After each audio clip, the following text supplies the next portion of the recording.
Good morning, everybody, and thank you for showing your commitment to the Federation, and thank you for taking the time to be here today into Calgary, and also to be here in our meeting. I was telling Kim Hextall last night that I don't think I've had more fun writing a speech than this one in many, many years, and I think it's probably one of the most exciting speeches I've ever written, if you're an economist. If you're not, and not so inclined, well, I hope you enjoy it anyways. But this is about 2020 and our vision going forward. But the factors that will take us to 2020, 30, 40, and 50 are fully at play right now. We tend to look for what's happening in the next month or week or 6 months or year. And yes, those are very, very important. People's livelihoods hang in the balance, positive and negative. Effects on family and businesses are significant. But we also have to look in a much broader context in order to understand where fundamentally and structurally are we going, and therefore, what should we begin to focus on and to look at. It is my pleasure to address you today, and it's also my pleasure to continue to serve CBEF in its 21st year of operations. There have been many, many opportunities and achievements and challenges over those years. I wanted to provide a broader context coming into our year end and as we're preparing to start the next year. And to begin with, I'd like to go back to the beginning of CBEF. In our industry, exported a total of 94,000 metric tons. 94,000 metric tons. $260 million of processed beef in 1990. Canadian beef exports outside of the United States were just 9,000 tons, under $30 million during this first full year of CBEF programming. Now, I wasn't here then, but I sure did inherit the comments and the feelings about those launch years of early CBEF. And to sum it up,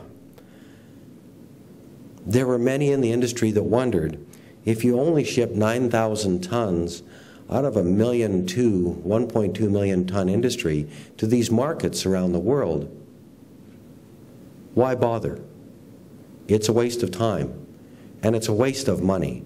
And for those that look for a week or a month, or firmly chart the course forward by looking back, they were absolutely correct. At that time, our processed beef export dependence on the United States was 90% and very steady over very many years. But this was our starting point.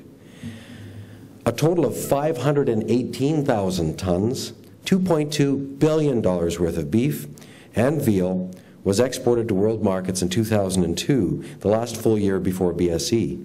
CBEF and its members successfully moved 154,000 metric tons of beef, over $500 million, to markets outside of the United States. Our processed beef dependence on the United States was down to 70% and falling rapidly. Our industry was becoming convinced, and it's becoming convinced. We're still very new in this export game. We're becoming convinced that future growth and prosperity for us were linked to international markets and their ability to generate value in the Canadian beef and cattle industry. And of course, this processed beef tonnage, export tonnage, is in addition to the approximately 1 million cattle or $1.7 billion worth of exports of live cattle, which is almost all to the United States, excluding breeding stock. BSE changed our exporting life, with all trading partners interrupting access for months or years. Our industry has spent several years, almost 8, recovering market access and trade value. Our industry turned the corner in 2007 and truly began the international post-BSE recovery, which continued through the end of 2009 and is continuing this year even stronger. Canada exported 378,000 metric tons of beef, $1.3 billion, still $900 million short of our pre-BSE high levels, but still up to $1.3 billion to world markets with 93,000 tons, $340 million going to markets outside of the United States. Our processed beef dependence on the United States was up to 75%, but again, falling. Our industry remains wary of false optimism while pragmatically will pragmatically forecast future sales based primarily on today's market access conditions. Early this year, the Federation asked our members for the first time to look out to 2020. They indicated that total processed beef production will remain constant at approximately 1.2 million tons, with 450,000 tons, or $1.5 billion, being exported. They indicated that sales of Canadian beef to the Canadian market will increase by 17,000 tons to 720,000 tons between now and 2020.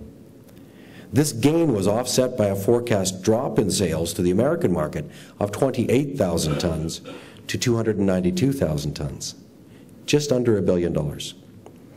They further projected exports to markets outside of the United States rising by 63,000 tons to 158,000 tons, or just under $600 million, resulting in an American processed beef dependence of 65% and continuing to fall.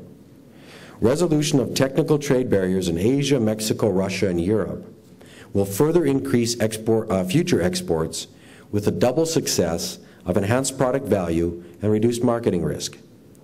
We may even again look forward to the time when our industry commits itself to profitably marketing half of its world exports to markets outside of the United States, a strategic goal that likely balances the economic value and marketing risks of the American and world markets for our industry.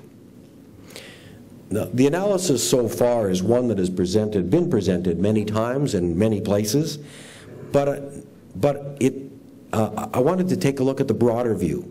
How does this little industry fit into the larger dynamics, which, as I say, the wheels are turning already, setting for where we will be in 2050? The Organization for Economic Cooperation and Development, OECD, which is the developed world club, and the Food and Agriculture Organization of the United Nations, FAO, have cooperated in the last year on a number of 2020 and 2050 world agriculture forecasting studies. These studies hint at what our trading future might be. The United Nations forecasts the world human population to grow 37%, from 6.7 billion this year to 9.2 billion in 2050.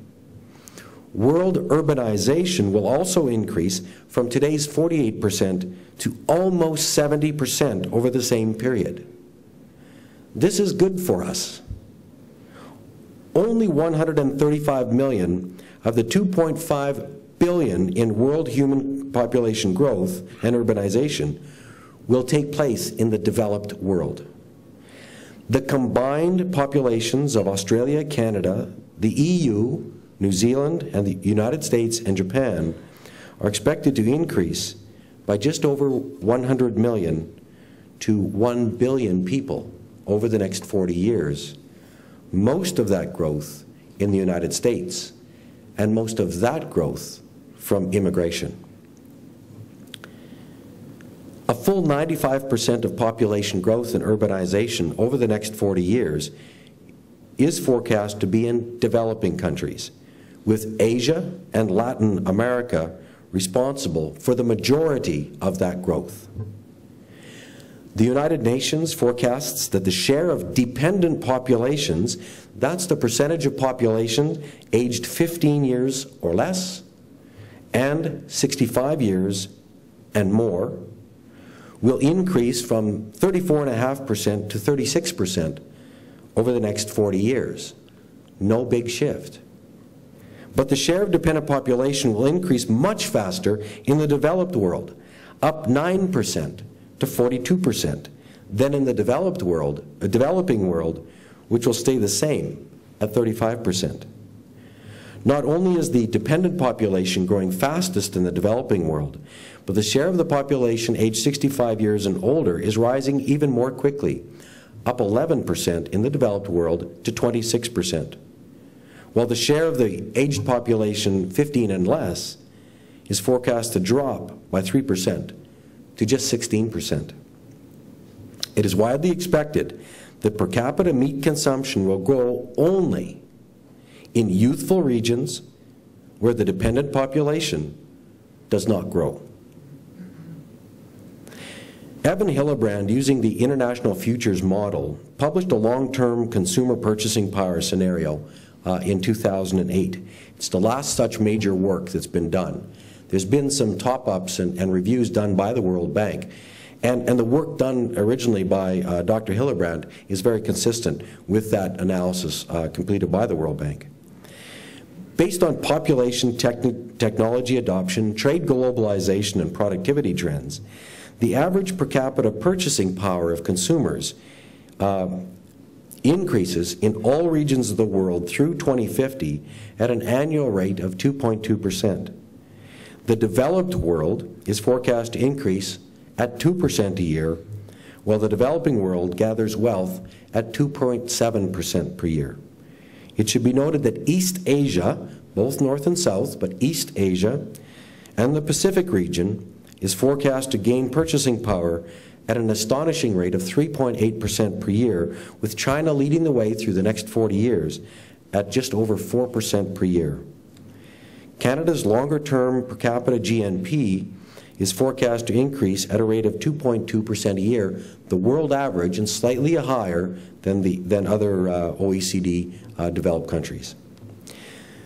The rate of income growth is a primary determiner of per capita meat consumption growth in developing and transitional economies. Increased income does not necessarily stimulate increased meat consumption in the wealthiest economies of North America and Europe, which we saw yesterday from JIRA, which is of course hinting at protein saturation from a wealth perspective. The International Food Policy Research Institute completed a major study on the demand for livestock products to 2050, also in 2008. This paper consolidated factors such as population growth, population dynamics, demographics, and wealth trends. When taken together, the effect of these factors on meat demand and consumption is truly significant. Asia, increasing its per capita meat consumption by 23 kilos per person, and Central and South America increasing its per capita meat consumption by 19 kilos per person, are forecast to experience the largest per capita meat consumption increases over the next 40 years in any region of the world.